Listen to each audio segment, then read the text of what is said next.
Ration ಅಕ್ಕಿಯಿಂದ ಈ ಥರ ಇಡ್ಲಿನ ಈ ಮೆಜರ್ಮೆಂಟಲ್ಲಿ ಮಾಡಿ ನೋಡಿ, ತುಂಬಾ ಸಾಫ್ಟಾಗಿ ಬರುತ್ತೆ. ಹಾಯ್ ನಮಸ್ತೆ ಎಲ್ಲರೂ ಹೇಗಿದ್ದೀರಾ? ಎಲ್ಲರೂ ಚೆನ್ನಾಗಿದ್ದೀರಾ ಅಂತ ಭಾವಿಸ್ತೀನಿ. ವೆಲ್ಕಮ್ ಟು ಮೈ ಚಾನಲ್ ದಕ್ಷುಸ್ ಕಿಚನ್ಗೆ ಎಲ್ರಿಗೂ ಸ್ವಾಗತ. ನಾನು ಬೆಳಗ್ಗೆನೇ 2 ಗ್ಲಾಸ್ ನೀರು ಕುಡಿಯೋ ಗ್ಲಾಸಲ್ಲಿ 2 ಗ್ಲಾಸ್ ರೇಷನ್ ಅಕ್ಕಿನ ತೊಗೊಂಡಿದ್ದೀನಿ. ಹಾಗೆ ಅರ್ಧ ಗ್ಲಾಸ್ ಉದ್ದಿನ ಬೇಳೆ, 1/4 ಗ್ಲಾಸಷ್ಟು ಸಬ್ಬಕ್ಕಿನ ತೊಗೊಂಡಿದ್ದೀನಿ. 2 ಸ್ಪೂನ್ ಮೆಂತ್ಯ ಕಾಳು ಚೆನ್ನಾಗಿ ನೆನೆಸಿದ್ದೆ. 6 to 7 hours ನೆನೆಸಿದರೆ ಚೆನ್ನಾಗಿ ಸಾಫ್ಟಾಗಿ ಬರುತ್ತೆ ಹಿಟ್ಟು. ರಾತ್ರಿ ಇದು ನಾನು ರುಬ್ಕೊಳ್ತಾ ಇದ್ದೀನಿ. ಉದ್ದಿನಬೇಳೆ ಪೇಸ್ಟು ಅದು ನುಣ್ಣಗೆ ರುಬ್ಕೋಬೇಕು. ಹಾಗೆ ಇದು ಅಕ್ಕಿದೂ ಸಹ ತರಿಯಾಗಿ ಬೇಡ, ನುಣ್ಣಗೆ ರುಬ್ಕೊಂಡ್ರೆ ಇಡ್ಲಿ ತುಂಬಾ ಸಾಫ್ಟಾಗಿ ಬರುತ್ತೆ. ಹಾಗೆ ಒಂದು ಅರ್ಧ ಬೌಲಷ್ಟು ನಾನು ರೈಸನ್ನು ಹಾಕಿದ್ದೀನಿ. ರೈಸ್ ಹಾಕೋದ್ರಿಂದನೂ ಇಡ್ಲಿ ಸಾಫ್ಟಾಗಿ ಬರುತ್ತೆ. ನನ್ನ ಹತ್ರ ರೈಸ್ ಉಳಿದಿರಲಿಲ್ಲ ಅಂಥೇಳಿ ಬಿಸಿದೇನೆ ಇಡ್ಲಿ ಮಾಡ್ಕೊಳ್ಲಿಕ್ಕೆ ಅಂತ ಹೇಳಿ ಮಾಡ್ಕೊಂಡಿದ್ದೆ. ನಿಜವಾಗ್ಲೂ ತುಂಬಾ ಸಾಫ್ಟಾಗಿ ಬರುತ್ತೆ. ಚೆನ್ನಾಗಿ ತೊಳಿಬೇಕು, ಅಕ್ಕಿನ ಚೆನ್ನಾಗಿ ತೊಳೆದಷ್ಟು ಇಡ್ಲಿ ತುಂಬಾ ವೈಟಾಗಿ ಸಾಫ್ಟಾಗಿ ಬರುತ್ತೆ. ನೋಡಿ, ಈ ರೀತಿ ನುಣ್ಣಗೆ ಎಲ್ಲನೂ ಮಿಕ್ಸಿಗೆ ಹಾಕ್ಕೊಂಡು ಈ ಥರ ಕೈಯಲ್ಲೇ ಚೆನ್ನಾಗಿ ಮಿಕ್ಸ್ ಮಾಡಿದರೆ, ಎಷ್ಟು ಸಾಧ್ಯನೋ ಅಷ್ಟು ಚೆನ್ನಾಗಿ ಮಿಕ್ಸ್ ಮಾಡಿದರೆ ಇಡ್ಲಿ ಚೆನ್ನಾಗಿ ಬರುತ್ತೆ. ನೋಡಿ, ಇದು ಬೆಳಗಿನ ಜಾವ ಎಷ್ಟು ಚೆನ್ನಾಗಿ ಇಡ್ಲಿ ಇಟ್ಟು ಉದುಗ್ ಬಂದಿದೆ.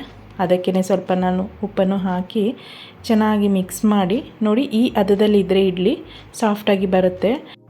ಸೋಡಾ ಏನು ಹಾಕೋದು ಬೇಡ. ಇಡ್ಲಿ ಹಿಟ್ಟು ಚೆನ್ನಾಗಿ ಉದುಗ್ ಬಂದಿದೆಯಲ್ಲ, ಇಡ್ಲಿ ಸಾಫ್ಟಾಗಿಯೇ ಬರುತ್ತೆ. ನೋಡಿ, ನಾನಿಲ್ಲಿ ತಟ್ಟೆ ಇಡ್ಲಿನ ಮಾಡ್ತಾಯಿದ್ದೀನಿ.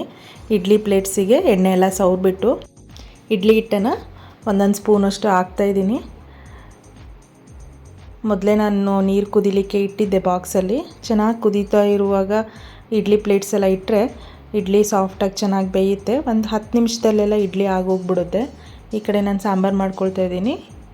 ಇದು ಜೀರಿಗೆ ಸೂಪು. ಹೆಸರುಬೇಳೆನ ಚೆನ್ನಾಗಿ ತೊಳೆದು ಅದನ್ನು ನೆನೆಸೋ ಅವಶ್ಯಕತೆ ಇಲ್ಲ, ಚೆನ್ನಾಗಿ ಬೇಯುತ್ತೆ. ಅದಕ್ಕೇ ಟೊಮೊಟೊ, ಹಸಿಮೆಣಸಿನ್ಕಾಯಿ, ಈರುಳ್ಳಿ. ಇದು ಮೇಯ್ನಾಗಿ ನಾನು ಜೀರಿಗೆ ಜಾಸ್ತಿ ಹಾಕಿ ಮಾಡ್ತಾ ಇರೋದ್ರಿಂದ 2 ಸ್ಪೂನಷ್ಟು ಜೀರಿಗೆನ ಹಾಕಿ ಸ್ವಲ್ಪ ಅರಿಶಿನ, ಉಪ್ಪು, ಸ್ವಲ್ಪ ಎಣ್ಣೆನ ಹಾಕಿ ಬೇಯಲಿಕ್ಕೆ ಇಟ್ಕೊಳ್ತಾ ಇದ್ದೀನಿ. ಚೆನ್ನಾಗಿ ಬೆಂದಿದೆ. ಅದು ಮಾಡಲಿಕ್ಕೆ ಪಾತ್ರೆನ ಇಟ್ಬಿಟ್ಟು ಸ್ವಲ್ಪ ಎಣ್ಣೆ, ತುಪ್ಪ, ಹಾಗೆ ಸಾಸಿವೆ, ಜೀರಿಗೆ ಇಷ್ಟನ್ನು ಹಾಕಿ, ಜೀರಿಗೆ ಜಾಸ್ತಿನೇ ಬಳಸ್ತಾ ಇದ್ದೀನಿ. ಇದು ಜೀರಿಗೆ ಸೂಪು. ಈ ರೀತಿ ಒಂದ್ಸರಿ ಮಾಡಿ ನೋಡಿ, ತುಂಬಾ ಚೆನ್ನಾಗಾಗುತ್ತೆ. ಸಾಸಿವೆ ಜೀರಿಗೆನ ಹಾಕಿ ಇದಕ್ಕೂ ಸ್ವಲ್ಪ ಹಸಿಮೆಣಸಿನ್ಕಾಯಿ, ಕರಿಬೇವು, ಸ್ವಲ್ಪ ಈರುಳ್ಳಿ ಒಗ್ಗರಣೆಗೆ ಹಾಕಿ ಚೆನ್ನಾಗಿ ಬಾಡಿಸ್ಕೊಂಡು ಇಂಗನ್ನು ಬಳಸ್ತಾ ಇದ್ದೀನಿ. ಇಂಗು ಹಾಕ್ಕೊಂಡು ಅದಕ್ಕೇ ಸ್ವಲ್ಪ ಸಾಂಬಾರು ಪುಡಿನೂ ಹಾಕಿ ಚೆನ್ನಾಗಿ ಹಸಿ ವಾಸನೆ ಹೋಗುವವರೆಗೂ ಚೆನ್ನಾಗಿ ಫ್ರೈ ಮಾಡಿಕೊಂಡ್ರೆ ಒಗ್ಗರಣೆ ರೆಡಿ ಆಗುತ್ತೆ. ಈ ಕಡೆ ಹೆಸರುಬೇಳೆ ಬೆಂದಿತ್ತಲ್ಲ, ಅದನ್ನು ಚೆನ್ನಾಗಿ ಮ್ಯಾಶ್ ಮಾಡಿಬಿಟ್ಟು ಒಗ್ಗರಣೆಗೆ ಮಿಕ್ಸ್ ಮಾಡಿ ಅದನ್ನು ಚೆನ್ನಾಗಿ ಕುದಿಲಿಕ್ಕೆ ಬಿಡಬೇಕು. ರುಚಿ ನೋಡಿಬಿಟ್ಟು ಉಪ್ಪು ಹಾಗೆ ಸ್ವಲ್ಪ ಸಕ್ಕರೆನ ಹಾಕೋದ್ರಿಂದ ರುಚಿ ಚೆನ್ನಾಗಾಗತ್ತೆ ಅಂತೇಳಿ ಸ್ವಲ್ಪ ಸಕ್ಕರೆನೂ ಸಹ ಸೇರಿಸಿದ್ದೀನಿ. ಮತ್ತು ರುಚಿ ನೋಡಿಕೊಂಡು ಉಪ್ಪು ಕಡಿಮೆ ಅನ್ನಿಸ್ತು ಅಂತ ಹೇಳಿ ನಾನು ಉಪ್ಪನ್ನು ಹಾಕ್ಕೊಂಡಿದ್ದೀನಿ. ಇಲ್ಲಿ ಖಾರದ ಪುಡಿ ಏನು ಬಳಸ್ತಾ ಇಲ್ಲ, ನಾನು ಹಸಿಮೆಣಸಿನ್ಕಾಯಿ ಅಷ್ಟೇ ಹಾಕಿದ್ದೀನಿ. ಇದು ಜೀರಿಗೆ ಸೂಪ್ ಅಂತ ಹೇಳ್ತೀವಿ. ಇಡ್ಲಿಗೆ ನಿಜವಾಗ್ಲೂ ಹೇಳ್ತೀನಿ, ತುಂಬಾ ಚೆನ್ನಾಗಿರುತ್ತೆ.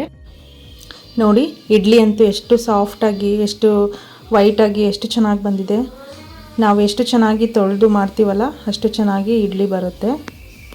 ಸಾಂಬಾರು ಕೂಡ ಕುದಿಲಿಕ್ಕೆ ಇಟ್ಟು ನಾನು ಇಲ್ಲಿ ಚಟ್ನಿನ ಮಾಡ್ಕೊಳ್ತಾ ಇದ್ದೀನಿ. ಸ್ವಲ್ಪ ಕಾಯಿ, ಕಡಲೆ, ಹಸಿಮೆಣಸಿನ್ಕಾಯಿ, ಸ್ವಲ್ಪ ಹುಣಸೆಹಣ್ಣು, ಸ್ವಲ್ಪ ಕರಿಬೇವು ಹಾಕಿ ರುಬ್ಕೊಂಡು, ಸ್ವಲ್ಪ ರುಬ್ಬಿದ್ದಾದಮೇಲೆ ಸ್ವಲ್ಪ ಕೊತ್ತಂಬರಿ ಸೊಪ್ಪು ಹಾಕಿ ನುಣ್ಣಗೆ ರುಬ್ಕೊಂಡ್ರೆ ನೀರು ಚಟ್ನಿ ಕೂಡ ರೆಡಿ ಆಯಿತು. ಈ ವಿಧಾನದಲ್ಲಿ ಇದು ಕ್ವಿಕ್ ಅಂತ ಆಗೋಗುತ್ತೆ ಚಟ್ನಿ. ತುಂಬಾ ಚೆನ್ನಾಗಿರುತ್ತೆ, ಟೇಸ್ಟ್ ಕೂಡ. ಮಾಡ್ಕೊಂಡು ಆದಮೇಲೆ ನಾನು ಈ ಕಡೆ ನನ್ನ ಮಗನ ಲಂಚ್ ಬಾಕ್ಸಿಗೆ ಅಂತೇಳಿ ಸಣ್ಣದು ಇಡ್ಲಿ ಕೂಡ ಮಾಡ್ತಾಯಿದ್ದೀನಿ.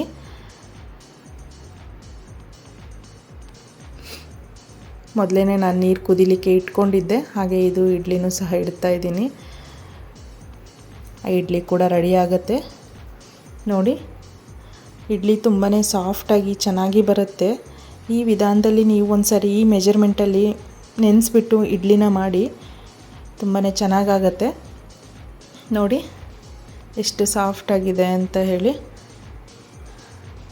ನನ್ನ ಮಗನ ಲಂಚ್ ಬಾಕ್ಸ್ಗೂ ನಾನು ಇಡ್ಲಿನ ಹಾಕಿ ರೆಡಿ ಮಾಡಿದೆ. ಇನ್ನು ಯಾರೆಲ್ಲ ನನ್ನ ಚಾನಲ್ನ ಸಬ್ಸ್ಕ್ರೈಬ್ ಮಾಡಿದೆ ಹಾಗೆ ವಿಡಿಯೋಸ್ನ ನೋಡ್ತಾ ಇದ್ದೀರಾ, ದಯವಿಟ್ಟು ನನ್ನ ಚಾನಲನ್ನು ಸಬ್ಸ್ಕ್ರೈಬ್ ಮಾಡಿ. ನಿಮಗೆ ಈ ವಿಡಿಯೋ ಇಷ್ಟ ಆದರೆ ಲೈಕ್ ಮಾಡಿ, ಶೇರ್ ಮಾಡಿ, ಕಮೆಂಟ್ ಮಾಡಿ. ನೋಡಿ, ಈ ರೀತಿ ಇಡ್ಲಿಗೆ ಈ ಜೀರಿಗೆ ಸೂಪನ್ನು ಹಾಕ್ಕೊಂಡು ತಿಂತಾಯಿದ್ರೆ ನಿಜವಾಗ್ಲೂ ತುಂಬಾ ಚೆನ್ನಾಗಿ ಅನಿಸುತ್ತೆ. ಒಂದು ಸರಿ ನೀವು ಮೇಯ್ನಾಗಿ ಈ ಜೀರಿಗೆ ಸೂಪನ್ನು ಟ್ರೈ ಮಾಡಿ ನೋಡಿ, ಇಡ್ಲಿಗೆ ತುಂಬಾ ಚೆನ್ನಾಗಿ ಬರುತ್ತೆ. ಹಾಗೆ ಸಾಂಬಾರನ್ನು ಜೊತೆಗೆ ತಗೊಂಡು ಇಡ್ಲಿನ ತಿಂತಾಯಿದ್ರೆ ನಿಜವಾಗ್ಲೂ ಎಷ್ಟು ಟೇಸ್ಟ್ ಅನಿಸುತ್ತೆ ಅಂದರೆ, ಯಾವಾಗ ಇಡ್ಲಿ ಮಾಡಿದ್ರೂ ನೀವು ಇದೇ ಥರ ಈ ಜೀರಿಗೆ ಸಾಂಬಾರನ್ನೇ ಮಾಡ್ಕೋಬೇಕು ಅನ್ನೋಷ್ಟು ಟೇಸ್ಟ್ ಕೊಡುತ್ತೆ. ತುಂಬಾ ಚೆನ್ನಾಗಿರುತ್ತೆ. ಮಾಡಿಕೊಂಡು ಕಮೆಂಟ್ ಮಾಡಿ ಹೇಗಿತ್ತು ಅಂತ. ಎಲ್ರಿಗೂ ಧನ್ಯವಾದಗಳು.